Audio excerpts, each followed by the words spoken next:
एक गरीब आदमी बद्दू रात के वक्त वो कहीं बेचारा सुबह से चला था, मदीने पहुंचते उसे रात हो गई। उसने डरते हुए ना खैमा ही बाहर लगा लिया। जहां रात हुई ना, आधी रात को कोई 1-2 बजे समझ ले पहुंचा मदीने, तो उसने बाहर ने खैमा लगा लिया। बीवी उसकी उम्मीद से थी, बच्चे की विलादत का वक्त करीब आ गया, बीमार हो गई, उसने खैमा लगाया। बीवी अंदर है, हजरत उमर फारूक गश्त पे थे रात को, साथ एक गुलाम था। हजरत उमर फारूक रज़ी अल्लाह ताला अन्हु कहने लगे वो आग जल रही है थोड़ी सी, पता करो कौन है। तो आपका गुलाम पता करने गया तो बद्दू ने डांट दिया, कहने लगे जाओ तुम्हें क्यों बताऊं। हजरत उमर खुद गए, कहने लगे मुसाफिर भाई बता तो सही। कहने लगा जी छोड़े, मैं आपको क्यों बताऊं, मैं कौन हूं, कैसे आया हूं। फरमाया खैमे के अंदर से कराहने की आवाज आती, कोई दर्द से चीख रहा है, बता हमें बात क्या है। कहने लगा जी मैं फुला बस्ती फुला इलाके का एक गरीब हूँ, अमीरुल मोमिनीन उमर फारूक से मिलने आया हूँ और रात हो गई है तो यहाँ खैमा लगाया है, सुबह मैं उनसे मिल के चला जाऊंगा। तो रात को तकलीफ देना पसंद नहीं किया, तो मेरी बीवी उम्मीद से थी, अब बच्चे की विलादत का वक्त करीब है, पास कोई नहीं। हजरत उमर कहने लगे तू ठहर, मैं अभी आया। चेहरे पे नकाब है, उसे बताया नहीं मैं ही अमीरुल मोमिनीन। उमर दौड़े गए, अपनी जौजा से कहने लगे अगर तुझे बहुत बड़ा अजर मिल रहा हो तो हासिल करेगी। क्या करूंगी। तो कहने लगे चल फिर मेरे साथ, बहुत बड़ा अजर है। एक दोस्त के यहाँ विलादत का वक्त है, जरूरत की चीजें साथ ले लो। उस औरत ने थोड़े दाने ले लिए, घी ले लिया। हजरत उमर से कहने लगी लकड़ियां इकट्ठी कर ले। अमीरुल मोमिनीन, काउंसलर की बात नहीं बता रहा आपको, मैं आपको एमपीए की बात नहीं बता रहा, एमएनए की बात नहीं बता रहा, जो 10 गांव को मिला के चेयरमैन बना उसकी बात नहीं बता रहा, उसकी बात बता रहा हूं जो 22 लाख मुरब्बा मील का हुक्मरान है। उसकी बात बता रहा हूं जो गली से गुजरे तो शैतान रास्ता ही बदल जाता है। उसकी बात बता रहा हूं जिसके बारे में मेरे मुस्तफा करीम सल्लल्लाहु ताला अलैहि वसल्लम ने फरमाया मेरा उम्र तो वो है कि 950 साल हजरत जिब्रील भी इसकी शान बयान करें तो अजमत खत्म नहीं होती। इतना बड़ा शख्स। हजरत उमर ने लकड़ियां इकट्ठी की, ईंटों का रोड़े लेके चूल्हा बनाया, पहुंच गए।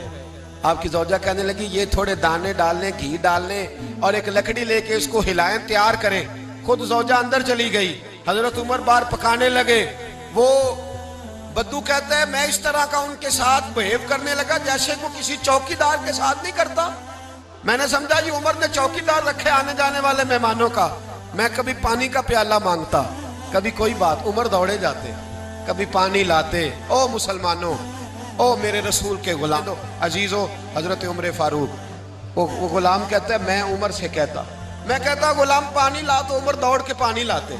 मैं कहता तुझे घी पकाना भी आता है, पहले भी कभी पकाया है?